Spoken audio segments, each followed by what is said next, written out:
The truth is, if you want to control a society, you need to control the men, because it's men which riot and cause revolutions. It's men which can fight. It's men which can really make serious change. I mean, women can scream and complain, but they can be largely ignored. But when men start to riot, you have problems. So how do you avoid that? Well, you make sure the men don't have enough will or enough gumption to put up to resist the absolute shit show they're being forced to put up with. Because the truth is, life for 99% of men in the Western world is awful. And most of them know it, and most of them feel it.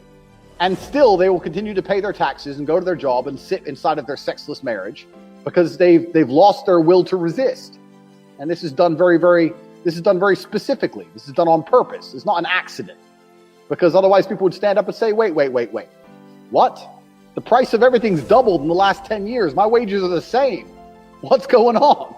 But no one does. So it's a very conscious effort to damage the psyche and the fighting spirit of masculine men. Absolutely. Truly believe we live in a matriarchal society in the West. Now, I no longer live in the West. I live in Romania, the far end of the European Union.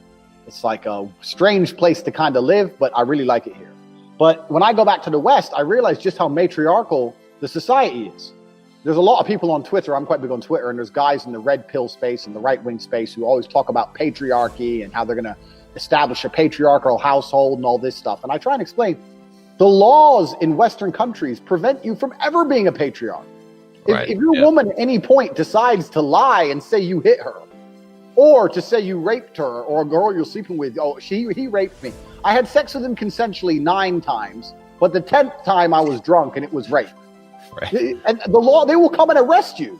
Yeah. How can you be a patriarch in a matriarchal society where females have the entire power of the law to destroy you at will?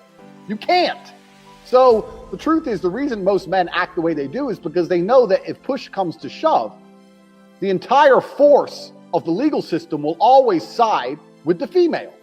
So why does the man come home after working a long 10, 11 hours in the coal mine, ask for a cup of coffee, his woman tell him to fuck off, continue to have no sex for 3-4 years, his kids don't respect him, he's semi-depressed, nearly suicidal, but he doesn't get a divorce? Well, we know why. Because what's the option? You're going to lose the house, you're going to lose the kids, you're going to be stuck paying for her bills and allowing her to go on endless dates. You're out the game, because it's extremely difficult to find a mate nowadays unless you're a top-tier male. So what choice do you have? It's a matriarchal society. Females have all the power in the West. So like any society, if you're the class which is attacked or the class which is ostracized, which men are, you're going to lose your fighting spirit. You're just going to think, well, the best way to survive is just to be nice to everybody. I'm just nice.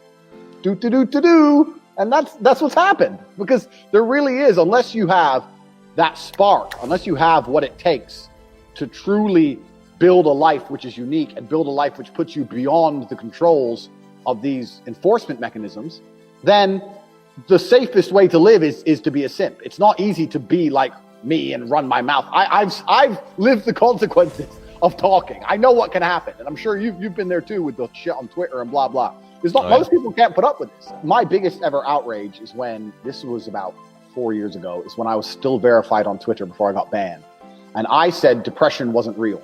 And I know that's like a really controversial take. And my point was very simple. My point is that depression is a natural instinct inside of men. And it's something that is designed to show you that you need to change something about your life. If you go to jail and you're depressed, it's not because you've caught depression. It's because you're in jail. This is why. So if you feel depressed, you need to wake up and go, well, why am I depressed? And how can I change this? I had people message me saying, you don't understand how it feels. I'm fat and I can't get a girlfriend because I'm depressed. I said, no, you're depressed because you're fat and you can't get a girlfriend.